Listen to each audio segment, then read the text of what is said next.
blood under snow. Sarah Winters tracked the prints through fresh Minnesota snow, her flashlight beam catching crystalline fragments in the air.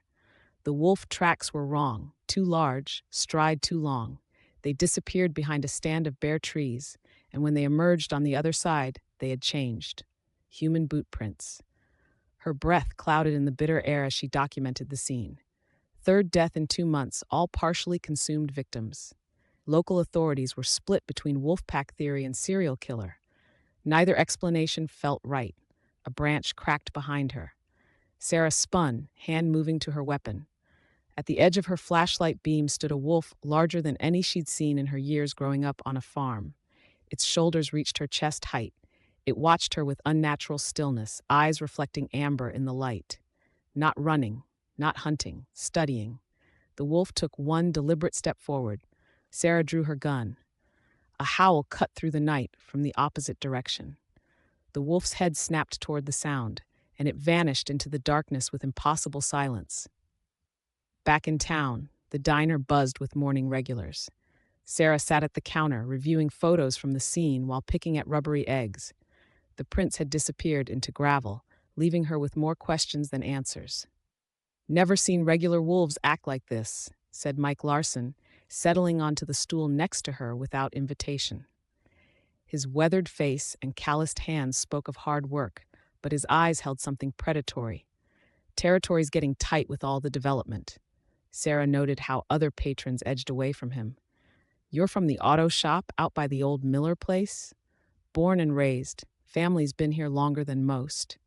His smile didn't reach his eyes. "Shame about those deaths. Bad for business." A teenage boy at a corner booth caught Sarah's attention. He kept glancing their way while talking to an older woman. She caught fragments of their conversation.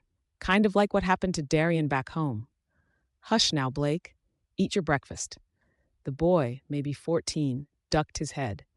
Sarah filed away the exchange for later. Dr. Anna White, the local wildlife biologist, proved more forthcoming. "These aren't normal wolf patterns," she said, spreading maps across her office desk.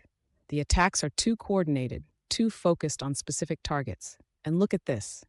She pulled up trail camera footage. Nothing, no pack movements, no normal hunting behavior, just empty forest and then violence.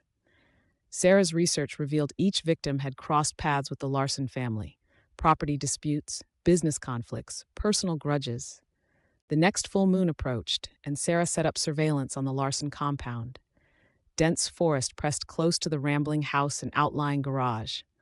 Through binoculars, she watched Mike Larsson argue with his wife on the front porch. The woman pointed toward the woods, her face twisted with what looked like fear, movement in her peripheral vision. Sarah lowered the binoculars. 3 wolves emerged from the tree line, moving with that same unnatural precision she'd witnessed before. Her hand moved to her gun. The wolves charged.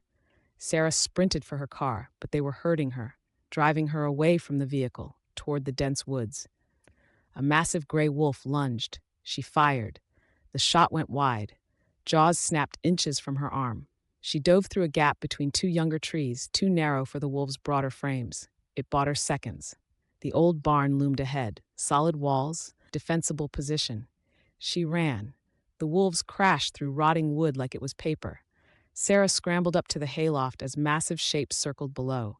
Their movements were coordinated and tactical. No wolf pack hunted like this. Her backup was still 20 minutes out. In the yard below, Mike Larsson's truck pulled up. "Agent Winters," he called. "Come on down. Let's talk about what you think you know." A wolf the size of a small horse padded into view beside him. The same one from her first night here.